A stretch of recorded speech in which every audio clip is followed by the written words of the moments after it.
যারা আমি আল্লাহর সামনে দাঁড়ানোকে ভয় পায়, আমি আল্লাহ তাদেরকে 2টা জান্নাত দেব। আল্লাহর সামনে দাঁড়ানোকে ভয় পান কি আপনারা? ভয় পান? তাহলে আল্লাহর সামনে দাঁড়ানোকে যে ভয় পান, যদি আপনাকে এখন সার্চ করা হয়, পকেটে সিগারেট পাওয়া যাবে না? ঠিক বলার দরকার নেই আপনাকে, কারণ আপনার ভাই খায়, আমার ভাই খায়। এটা আমার বক্তব্যে সাড়া দিবেন না। আপনার যদি সার্চ করা হয়, আপনার পকেটে গুলের কৌটা পাওয়া যাবে। আপনাকে সার্চ করা হলে আপনার পকেটে জর্দাওয়ালা পান পাওয়া যাবে। আপনাকে সার্চ করা হলে ইয়াবা ডান্ডি খাট পাওয়া যেতে পারে। আল্লাহ নবী সাল্লাল্লাহু আলাইহি ওয়াসাল্লাম বলেন, আমার ভাষা আপনারা বুঝতে পারছেন? 3 শ্রেণীর মানুষ জান্নাতে যাবে না। লা ইয়াদখুলুল জান্নাহ ওয়ালা ইয়াজিদুনা রিহাহা। এরা জান্নাতে যাবে না, জান্নাতের সুগন্ধিও পাবে না। 1 মুদমিনুল খামর, 2 উকুকুল ওয়ালিদাইন, 3 আদ-দায়ুস। চলুন, 1 মুদমিনুল খামর, যারা নেশাদার দ্রব্য পান করে, যারা বিড়ি, সিগারেট, তামাক, জর্দা, গুল, আলা, পাতা, ডাল, হিরোইন, মদ, বাং, গাঁজা, ফেন্সিডিল, ইয়াবা, ড্যান্ডি, খাট, spirit can, black horse, tiger ইত্যাদি খাবে। আপনাদের ভারতীয় নতুন জিনিস শান্তি। মাশকুরা কাসীরা ফাহুয়া কলিলুহু হারাম। যে জিনিস বেশি খেলে নেশা হয়, ওটা কমও হারাম। যে জিনিস বেশি খেলে নেশা হয়, ওটা কমও হারাম। 100 গ্রাম চানাচুর খাওয়া যাবে, 100 গ্রাম চাউল মুড়ি খাওয়া যাবে।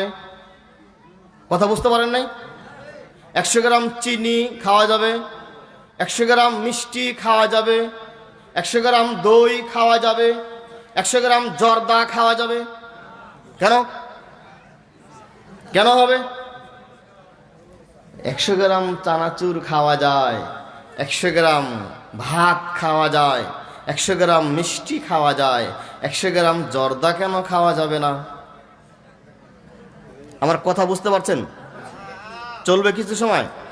আমি বলছিলাম 2টা পর্যন্ত, আমার ভাইয়েরা বলছেন আর 10 মিনিট বেশি বলতাম। বলবো ইনশাল্লাহ, কোনো সমস্যা নাই। 10 মিনিট কেন, 3 ঘন্টা বলবো ইনশাল্লাহ। আরে বাবা, আরো 4 জন বসে আছে।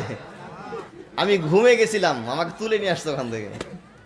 আমি না ঘুমালে কণ্ঠটা এরকম থাকতো না, হালকা ঘুমে গেলাম। চলুন, আমি আপনাকে যে কথাটা বলছিলাম, আপনাকে বললাম যে আপনি আল্লাহর সামনে দাঁড়ানোকে ভয় পান কিনা। আপনি বলছেন হ্যাঁ ভয় পান। আপনার পকেটে এখনো সিগারেট আছে, জর্দা আছে, গুল আছে, ডাইল আছে, হিরোইন, মদ, বাং, গাঁজা, ফেন্সিডিল, ইয়াবা, ড্যান্ডি, খাট, spirit can, black horse, tiger ইত্যাদি আছে। মসজিদে ঢুকছে আর গুল ঘটছে। আরবের লোকেরা মসজিদে ঢুকে আর বেশক করে, আরবের লোকেরা মিশক করে, আর আমার বাঙালিরা গুল বসে। আস্তাগফিরুল্লাহ ওয়া আতুবু ইলাইহি। মসজিদের মাঠে, এই মাদ্রাসার মাঠে যদি কেউ গাঁজা খায় কি করবেন? এখানে বসে যদি কেউ গাঁজা খায় কি করবেন? মাদ্রাসার প্রিন্সিপাল একে বিচার করবে, কমিটি একে বিচার করবে। এখানে ইয়াবা খাইলে বিচার করবে, এখানে মদ খাইলে বিচার হবে। মাদ্রাসা মাঠে যদি খাইলে বিচার হয়, মসজিদের ভিতরে জর্দা দিয়ে পান খাতা বিচার হয় না কেন? বুঝতে পারেন না? ও, ওটা তো আমি খাই যে, আমার কাপড় তো লম্বা, মাথায় তো টুপি আছে, মুখে দাড়ি আছে। মাথায় টুপি আছে, মুখে দাড়ি আছে, পান খাচ্ছি, জর্দা নড়ে, দাড়িও নড়ে, টুপিও নড়ে। আমি হুজুর যে যায় যেটা বলছে এটা মাখরু, এটা বাম হাত দিয়ে খাচ্ছে, এটা মাখরু। বাম হাত দিয়ে খাওয়া যাবে? শুনেন, 1 গ্লাস পানি খাওয়ার জন্য একজন মুসলমানকে কমপক্ষে 7টা বিধান মানতে হবে। 1 গ্লাস পানি খেতে হলেও আপনাকে 7টা বিধান মানতে হবে। আমি বক্তব্য লাইন ছাড়াচ্ছি, এটা বলে আর লাইনে যাব ইনশাআল্লাহ। 1 গ্লাস ডান হাতে নিতে হবে। গোটা দিনের সব বক্তব্য ভুলে গেলে এই কথা ভুলে যাবেন না। আপনার ছেলেকে আগামীকাল সকালে বলবেন, আপনার মেয়েকে আগামীকাল সকালে বলবেন, এখান থেকে যাবেন আর বলবেন পানি খাওয়ার নিয়ম 7টি। বাচ্চারা মুক্তবে পড়ে, এটা ক্লাস মনে হচ্ছে না? পানি খাওয়ার নিয়ম 7টি। 1, গ্লাস ডান হাতে নিতে হবে। 2, আপনাকে বসতে হবে। 3, পানি ভালোভাবে দেখতে হবে কোনো পোকামাকড় জীবাণু আছে কিনা। 4, বিসমিল্লাহ বলতে হবে। 5, 3 ঢোকে খেতে হবে। 6, গ্লাসের মধ্যে শ্বাস ফেলা যাবে না। 7, খাওয়া শেষ আলহামদুলিল্লাহ বলতে হবে। মন থাকবে? আপনি মনে রাখেন, বাংলাদেশ থেকে আসছেন, আপনি মনে রাখেন। বক্তব্য মনে রাখার দরকার আছে। কাল সকালে চা স্টল আলোচনা হবে, বাপরে বাপ বলে গেছে হুজুরে, কি বলছে তা তো মনে নাই। তিরমিজির 2485 নম্বর হাদিস। এখান থেকে বাসায় গিয়ে খুলবেন। যাদের কাছে স্মার্ট মোবাইল আছে তারা খুলবেন, এখন বসে খুলবেন। তিরমিজির 2485 নম্বর হাদিস। রাসূল করিম সাল্লাল্লাহু আলাইহি সাল্লাম যেদিন মদিনায় চলে গেলেন, মদিনাবাসী ছেলেরা এক জায়গায় জমা হয়ে আল্লাহর নবীকে স্বাগতম জানাচ্ছে। আবু আইয়ুব আনসারী রাদিয়াল্লাহু আনহু হাদিসটা বর্ণনা করেন। তিনি বলেন, আমি দৌড়ে গেলাম, আমি গিয়ে দেখলাম আল্লাহর নবীর চেহারায় মিথ্যার কোনো ছাপ নেই, তিনি সত্যবাদী হবেন বলে মনে হচ্ছে। মুহাম্মদ সাল্লাল্লাহু আলাইহি ওয়াসাল্লাম তখন বলছেন, ইয়া আইয়ুহান নাস আফশুস সালাম তুতিমুত তুআম ওয়াসিলুল আরহাম সাল্লিবিল্লাহিল নাসনিআম তাদখুলু জান্নাতি বিসালাম। ইয়া আইয়ুহান নাস, হে মানব মণ্ডলী, আফশুস সালাম, পরস্পর সাক্ষাতে সালাম বিনিময় করুন। একজন মুসলিম অন্য মুসলিম সাক্ষাৎ হলে আসসালামু আলাইকুম এই শব্দ বলে অভিবাদন করতে হবে। আপনি মনে রাখবেন, একজন অমুসলিম, একজন ইহুদি, একজন বিধর্মী মুসলমানের দুইটা আচরণে ঈর্ষাবোধ করে, হিংসা করে, অহংকার করে। এক, যখন কোন মুসলমান সাক্ষাৎ আসসালামু আলাইকুম বলে, তখন অন্য ইহুদিরা, বিধর্মীরা এটাকে হিংসার চোখে দেখে। 2, যখন কোন মুসলিম সালাতের মধ্যে উচ্চ স্বরে আমিন বলে, তখন এই মুসলমানকে সব বিধর্মীরা হিংসা করতে থাকেন। আবু দাউদের 932 নম্বর হাদিস।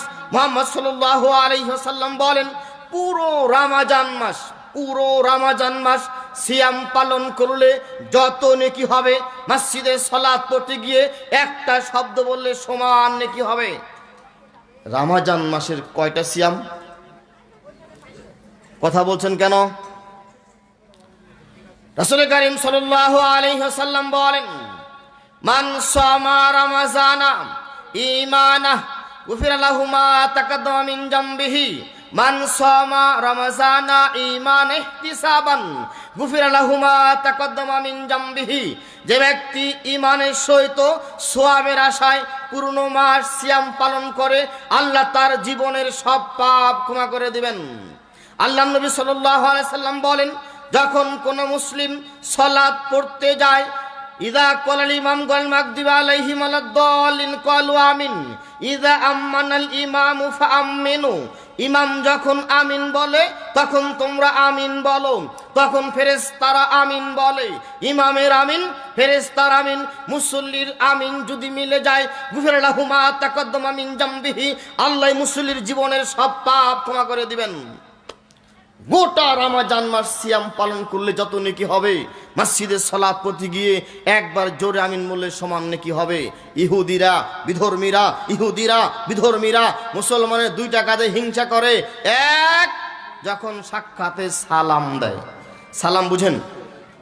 আমার কথা বুঝতে পারছেন? চলবে? ইয়া আইয়ুহান নাস, ওহে মানব মণ্ডলী, আফশুস সালাম, সাক্ষাতে আসসালামু আলাইকুম বলো।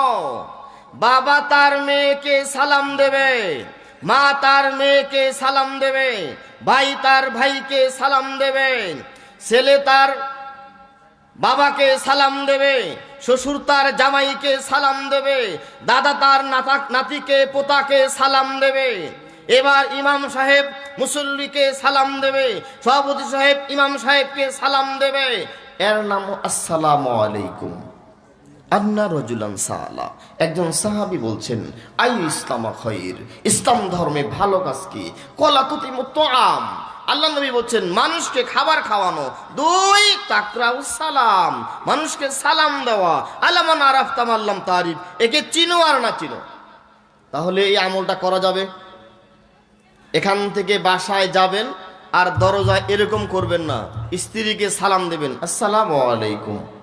দেখ বউকে কেউ সালাম দেয়, বউ আমার খায়, আমার পরে আমি তাকে সালাম দেবো? জি না, বউকে সালাম দিতে হবে। স্ত্রী স্বামীকে সালাম দেবে, স্বামী স্ত্রীকে সালাম দেবে। যখন সালাম হয়ে যাবে হাতে হাত লাগাবে, স্বামী স্ত্রী হ্যান্ডশেক করবে। হাত পৃথক হওয়ার পূর্বেই আল্লাহ পাপগুলো ক্ষমা করে দেবে। আজ পর্যন্ত আজকে সারা দিনে বউকে সালাম দিয়েছেন কেউ আছেন?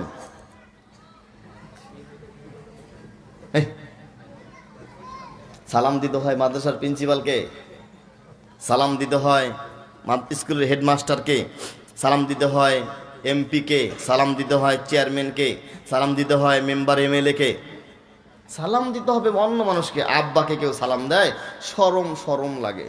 মাকে কেউ সালাম দেয়। আচ্ছা বলেন তো আসসালামু আলাইকুম অর্থ কি? আসসালামু আলাইকুম অর্থ কি? আমার কথা বুঝতে পারছেন না? আপনার উপরে শান্তি বর্ষিত হোক। আপনি এই ইমাম সাহেবকে, প্রিন্সিপাল সাহেবকে দেখলে দূর থেকে সালাম দিলেন, আসসালামু আলাইকুম, মাওলানা সাহেব কেমন আছেন? তা আপনি মাওলানার জন্য আসসালামু আলাইকুম বললেন, আব্বার জন্য বলা দরকার আছে না? আপনার যে সন্তানটা হয়েছে, আপনি আপনার ছেলেকে আব্বা আগে ডাকছেন না আপনার ছেলে আপনাকে আগে আব্বা ডাকছে? কথা বুঝেন নাই? আপনি আপনার ছেলেকে আগে আব্বা ডাকছেন না আপনার ছেলে আপনাকে আগে আব্বা ডাকছে? কেন আপনি আগে আব্বা ডাকলেন ছেলেকে? ছেলে আপনার থেকে মানে শুনে শুনে শিখবে, তাই তো? আপনার 1 বছর 2 বছর 3 বছরের বাচ্চাটাকে আপনি কোলে নেবেন, কোলে নিতে গিয়ে আগে আসসালামু আলাইকুম বলবেন। ভাগিনা আসছে ছোট্ট, আসসালামু আলাইকুম, মামা কেমন আছো? প্রথম বাক্য কি হবে? আসসালামু আলাইকুম। মার সাথে দেখা হবে, আসসালামু আলাইকুম মা, কিছু দরকার? আসসালামু আলাইকুম আব্বা, কিছু লাগবে? প্রথম বাক্য কি হবে? আফসুস সালাম, পরস্পরে সালাম বিনিময় করো। তুতিমুত আম, গরিবদেরকে খাবার খাওয়াও। ওয়াসিলুল আরহাম, আত্মীয় সম্পর্ক বজায় রাখো। সাল্লুবিল্লাহিল নাসুনি আম, মানুষজন যখন ঘুমায় তখন তাহাজ্জুদ সালাত পড়ো। কয়টা কাজ? উল্টে ধরুন। আফসুস সালাম, সাক্ষাতে সালাম বিনিময় করুন। তাকে চিনেন আর না চিনেন, মুসলিম কিনা, আপনার এলাকার মেহমান হোক মেহমান না হোক, ছোট হোক বড় হোক, মাররা আলা গিলমান ফাসাল্লামু আলাইহিম। আল্লাহর নবী বাচ্চাদের পাশ দিয়ে গেলেন, তাদেরকে সালাম দিলেন। আল্লাহর নবী বাচ্চাদের পাশ দিয়ে গেলেন, তাদেরকে সালাম দিলেন। আল্লাহর নবী যদি সালাম দিতে পারে, আমি আপনাকে, মসজিদের ইমাম সাহেব, আমি প্রিন্সিপাল সাহেব, আমি যদি মনে করি আমার মাদ্রাসার গেট খোলে গেটম্যান, আমি তাকে সালাম দেব? আমি অহংকারী। মসজিদ থেকে বের হলেন, ফকির ভিক্ষা করছে, মাথায় টুপি আছে, আপনি যদি ফকিরকে সালাম দিতে আপনার অন্তরে কেমন কেমন লাগে, আপনি অহংকারী। বুঝতে পারেন নাই? যেই অন্তরে অহংকার থাকে ওই অন্তরে ঈমান থাকে না। যেই অন্তরে অহংকার থাকে ওই অন্তর জান্নাতে যাবে না। তাহলে কি করতে হবে? গাড়ির গেট খোলে একজন, বাড়ির গেট খোলে একজন। মসজিদের সভাপতি সাহেব আপনাকে দেখে পিছন দিকে মিস কল দিচ্ছে, মানে কি আমাকে সালাম দাও। কেন আপনি সালাম দিতে পারেন না? এত অহংকার কিসের? হিংসার দোকান পুড়ে ফেলেন, মানুষকে আগে সালাম দিন। আল্লাহর কাছে ওই ব্যক্তি সবচেয়ে বেশি প্রিয় যে আগে সালাম দেয়। আফসুস সালাম, পরস্পর সালাম বিনিময় করুন। তুতিমুত্ত আম, গরিব অসহায়কে খাবার খাওয়ান। অসিলুল আরহাম, আত্মীয় সম্পর্ক বজায় রাখুন। সলবিলাইল নাসুনি আম, মানুষজন যখন ঘুমায় তখন তাহাজ্জুদ সালাত পড়ুন। তাদখুলু জান্নাতি বিসালাম, তাহলে তোমরা শান্তিতে রবে জান্নাতে প্রবেশ করতে পারবে। চারটা কাজ করলে কি পাওয়া যাবে? মায়েরা আপনারা শুনেন, স্বামীকে সালাম দিবেন, শ্বশুরকে সালাম দিবেন, আব্বাকে সালাম দিবেন, আপন ভাইকে সালাম দিবেন, ছেলেকে সালাম দিবেন, মেয়ের জামাইকে সালাম দিবেন, বুড়ো মানুষকে সালাম দিবেন। পুরুষ মানুষকে সালাম দিয়ে ফিতনা করতে যায়েন না, বুঝেন নাই? আপনারাও মহিলাদেরকে সালাম দিয়ে ঝামেলা তৈরি করতে যায়েন না, শুধু পুরুষকে সালাম দিবেন। মহিলাদের মধ্যে সালাম দিবেন খালাকে, দাদিকে, নানিকে, ফুফুকে, স্ত্রীকে, নিজের মাকে, আর বয়স্ক মুরব্বী রাস্তায় যদি পাওয়া যায় তাকে সালাম দিবেন। চলুন আবু